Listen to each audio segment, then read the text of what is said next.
Okay, now it's isolated. We need to cut the pipes to there, hot and cold, which are these two here.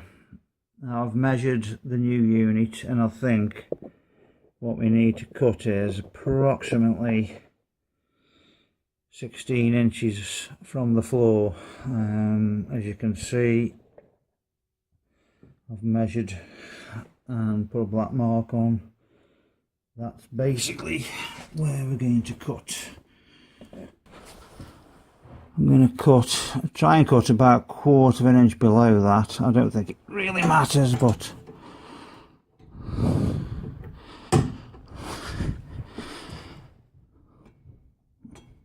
this is a Rolson pipe cutter, and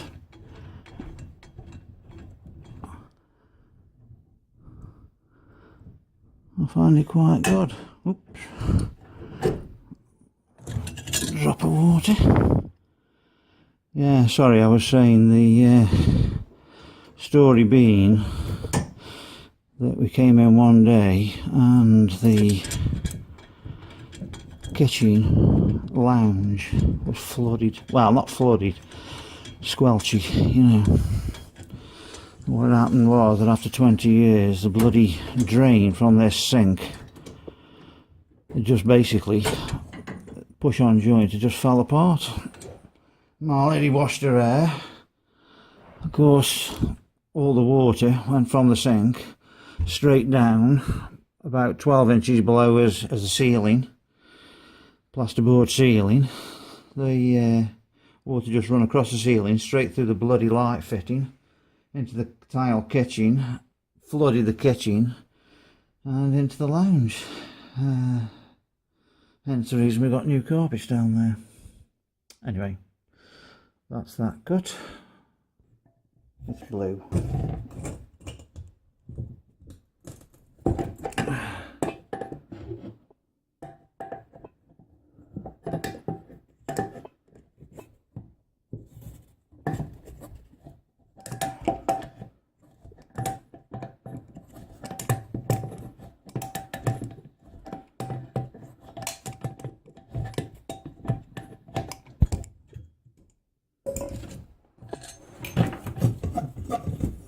That one off.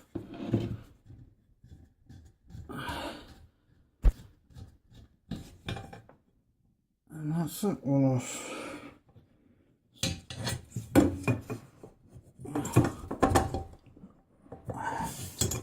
I'll leave them on until I've got the sink out.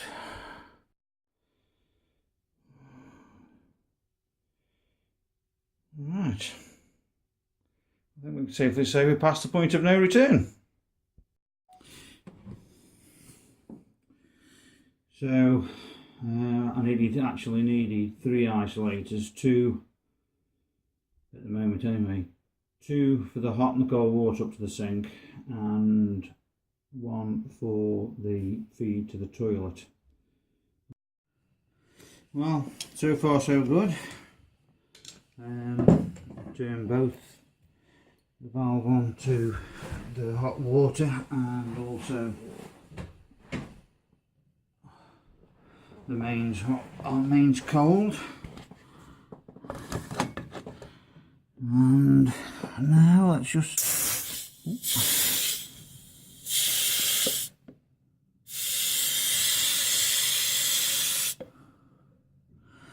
there's water coming through.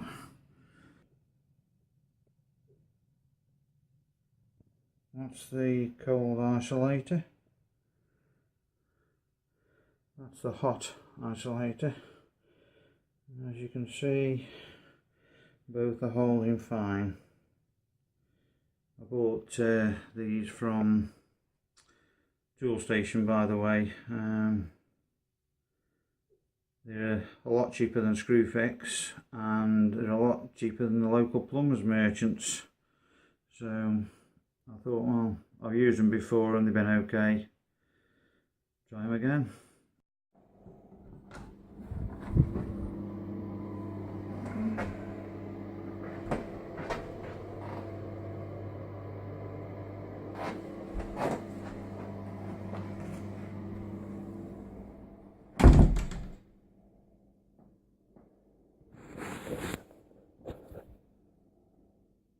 took the plasterboard off and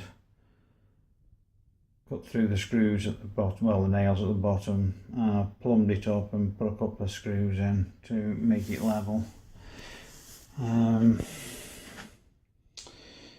That actually pushed it back towards the wall, so there wasn't quite as much space gained as I expected.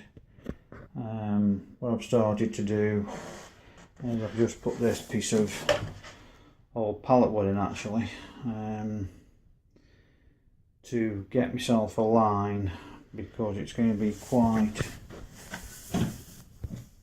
tight. I put that little bit of floorboarding in there to level it up, and the idea is the wall is going to go as close to this pipe as I can to get the maximum amount of space back, because obviously on this has got to go a framework, but also this is where the plasterboard's going to go, and ultimately tiles and vanity unit.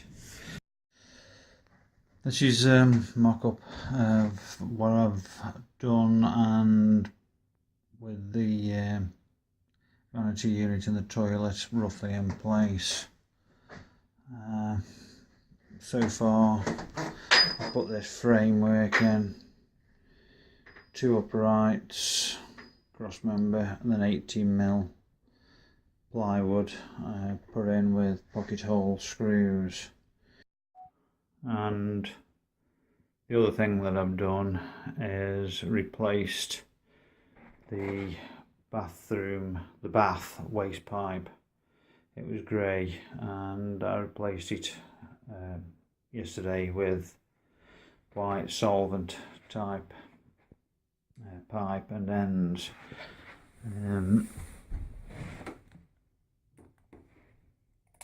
Down here you can see it's quite tight. I've actually cut a little bit out of the joist.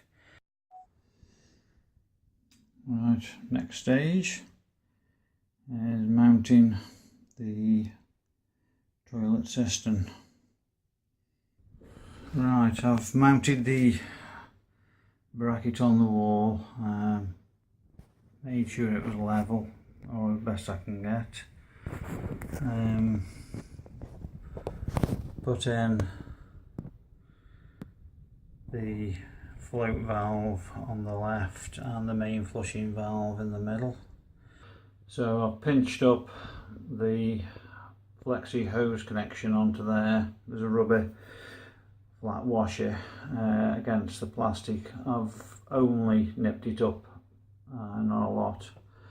Now in theory, when I turn this on, this should fill up, nothing coming out the bottom until that button is pressed, and we'll see if there's any leaks. And seems to be stopping about 5mm, 1/4 inch from the top, which is okay. I think that will do. The dripping stopped from there. Obviously it only drips while it's filling, not perfect, but as long as it shuts off when the valve shuts off. Brief update, this is going to be the bottom support behind the vanity unit. As you can see, the pipe here is very close, so unfortunately, rather than one big solid piece, I've had to put a thin piece of plywood in and 2 big pieces which have been glued and temporarily screwed as well to it, so they give each other mutual support. As you can see, I've put in pocket holes. Looks like that one there is about gonna miss, but there's very little room there anyway. The bottom panel's now in. What I didn't take account of is the fact that, being fairly thin plywood, it's actually bent in a bit, so I've had to put this in to pack it out straight. Obviously the plasterboard will level it up as a little bit, but I've also drilled and put in, just temporarily, obviously it's got to be tiled and everything, but I've just put in the button push. It isn't coupled up because having no bottom drain into the toilet, if for whatever reason I should forget and press it with water in, it'll dump 6 litres straight down into the cavity. So a little bit more done.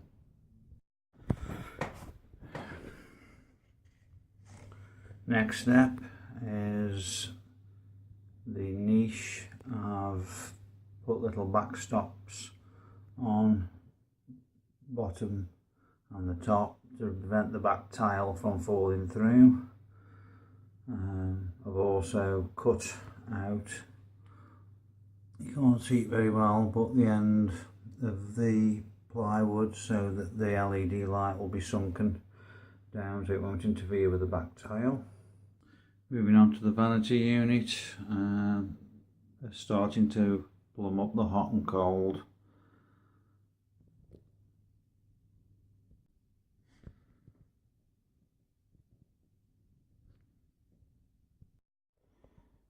I'm going to trial fit a piece of plasterboard. Them are all rough workings out that I did last night to leave me the gaps in the plasterboard so I can access the pipes. This is the sheet of plasterboard I'm going to transfer the dimensions to, cut it out. This has been stood in my garage for 3 years, so it is slightly bowed, but I'm hoping that I'll pull it back with plasterboard screws. We shall see.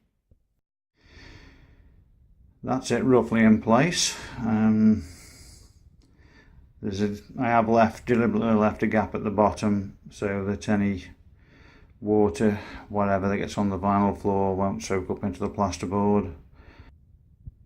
Obviously the vanity unit will hide the holes and the rest of it will be tiled.